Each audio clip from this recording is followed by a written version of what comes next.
Unfortunately, our tests have come back positive, and these last 24 hours actually have been really difficult.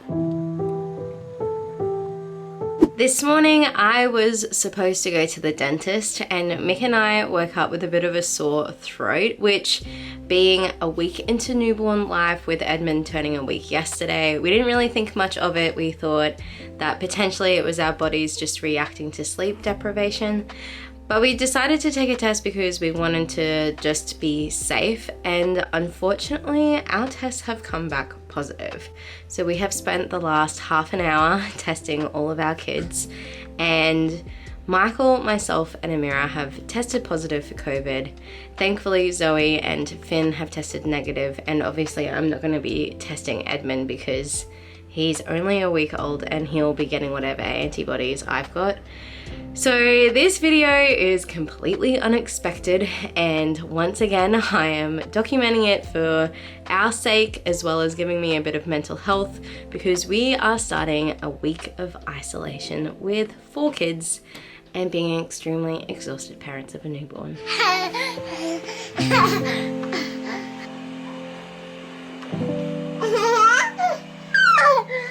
Good morning. It has been 24 hours since we found out that we have COVID, and these last 24 hours actually have been really difficult. So my energy levels are really low and my throat is so sore, and I have a headache, and I'm just... Little Eddie is going well, but I think it's definitely taking it out of me personally. Thankfully Michael is a lot better than I am, which I'm thankful for, because my biggest fear is that both of us need to rest, and then who's going to look after the kids. So within the last 24 hours we've done an online shop for groceries. My mum has dropped off some vitamins for me because I only had enough vitamins to get me through like a little bit of time, so that was super helpful. And thankfully, even though Amira tested positive, she's really asymptomatic, and we're just praying that the little 3 kids don't catch it at all. One thing that I am worried about is he's actually sleeping a lot more. I have taken advantage of his bigger blocks of sleep at night because I'm needing to rest, but then during the day I'm making sure that I'm feeding him every 3 hours so that he is still flushing out his jaundice and getting the antibodies from me. So this is what it looks like with a 1-week-old and having COVID within 24 hours. I'm hoping that things will get better because I'm really exhausted.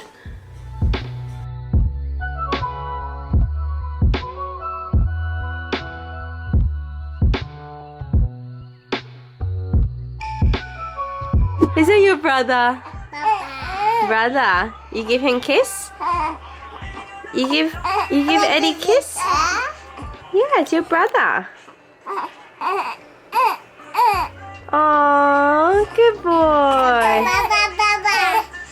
It's been 48 hours since we tested, so today is Sunday, and last night was really rough for me in particular. I feel like over the last 24 hours since my last check-in, my cough has worsened and it's become wet, and I can feel it sitting on my chest. And after I gave little man here a feed at 3, I just had like a coughing attack and needed to go in the shower and get the steam going.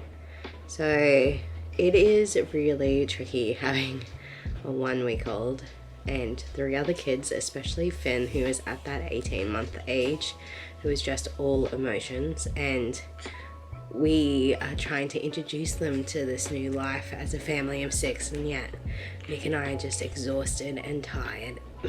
And sickness is really hitting us hard. So it's great having people on the outside who can still drop things off when you need it, because especially the kids are starting to get cabin fever because we're locked in. But Michael's definitely hit his brick wall when it comes to just exhaustion. And we're just, today I am thinking we're just trying to survive, so wish us luck. Tomorrow is day 3 and we will test the family again. Hopefully all the kids will have no lines and Michael and my line will hopefully be fainter. And then praying that that's it.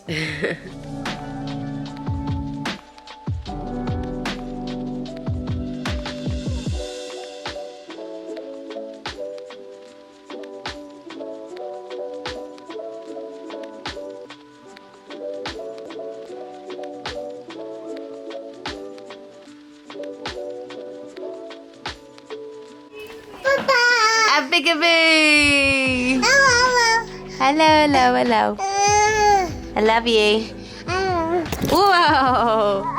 You boof. We are 72 hours post-testing, which puts us roughly on day 3. And the last 24 hours has been an interesting journey for me personally. My cough really got bad and I've needed to either be in the shower or Michael's given me that bowl of eucalyptus and hot water and I've just had to breathe in the steam. I am being mindful of the fact that I'm nursing and I'm not wanting to decrease my milk supply, so I'm not wanting to do anything topical, which is the reason why I'm kind of just putting the essential oils on and breathing the eucalyptus hot steam as well. And I feel like mornings are absolutely the worst and evenings are the worst. So like during the day, like right now it's about 11:30, I'm pretty good. But yeah, mornings and afternoons is when it hits hard, and it hits hard for both Mick and I and the kids, and so we really can't get through the afternoon routine fast enough so that we get a bit of a break. Out of all the kids, I think Finn's probably not coping the best just because he's 18 months and he doesn't have the words to articulate, so we're just really monitoring him. He's been really emotional all weekend and he's even down for a morning sleep, which tells us that obviously his body is fighting it. Zoe and Amira are pretty asymptomatic. They're not bothered by it, which is good. I would rather them not be bothered by it than having them as well not coping. And thankfully Eddie is looking like he's getting protected by my antibodies, because him having COVID and struggling with breathing would really freak me out. So I'm just sitting outside, breathing in some fresh air. I find being outside is good for my cough. I find if I'm inside, even with the fan on, I will have a coughing attack and struggle to breathe, and it's really scary. So fresh air is definitely good. But yeah, mornings I'm just coughing and coughing and coughing, which I really don't like. I much prefer just having a runny nose and a headache and like I've had some pain behind my eye than this. So hopefully with tomorrow's check-in, things should be looking up, the kids should be looking up, and we should be getting on the mend. This is my check-in for days 4 and 5, and the reason why I haven't been able to check until pretty much the end of day 5 is that the little boys seem to get their biggest symptoms over the last 2 days. So Phineas and Edmund have had temperatures, they've been really grumpy. Finn went back to having 2 sleeps because he just needed that time to recuperate, and the only thing I could do for Edmund during this time when he had fevers was to feed. So I am really tired and I am sore because I am not only trying to flush jaundice out of his system, but now I'm trying to make sure that he is protected and that he's getting the most antibodies from me so that he can fight what we're assuming is COVID, because obviously we're not going to test him. We don't have enough swabs for it, and we also don't want to be doing it to our 1-week-old. Tomorrow is Thursday, which is day 6. Edmund turns 2 weeks old. Poor little man has had so much in the first 2 weeks of his life. And then I think with tomorrow being day 6, we can actually test again. And if the little kids are clear, then I think they can go to kindy on Friday. Amira has been clear of COVID since Monday, so yeah, we'll have to check what the rules are on everything. Otherwise, everyone should be back to school and daycare by Monday. And Michael has 1 more week of paternity leave, so let's hope that those tests tomorrow are all clear. Final test, hopefully.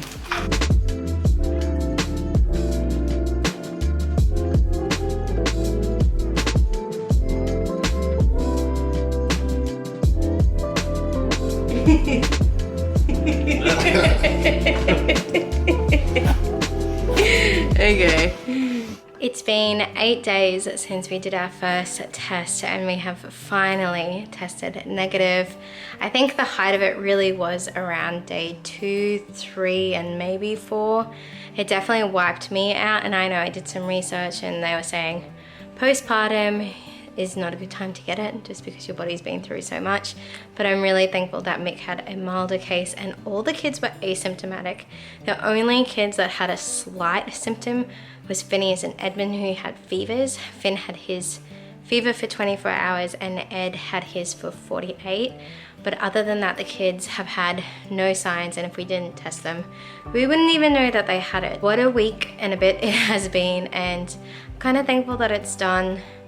Gives us that immunity for the next 3 months. But it has been a really challenging week, so thank you so much for tuning into today's video. Please show your support by giving it a thumbs up, and don't forget to hit subscribe if you want to see all things motherhood and lifestyle, because this parenting gig doesn't come with a rule book, we only have each other. And I'll see you in my next video. Bye.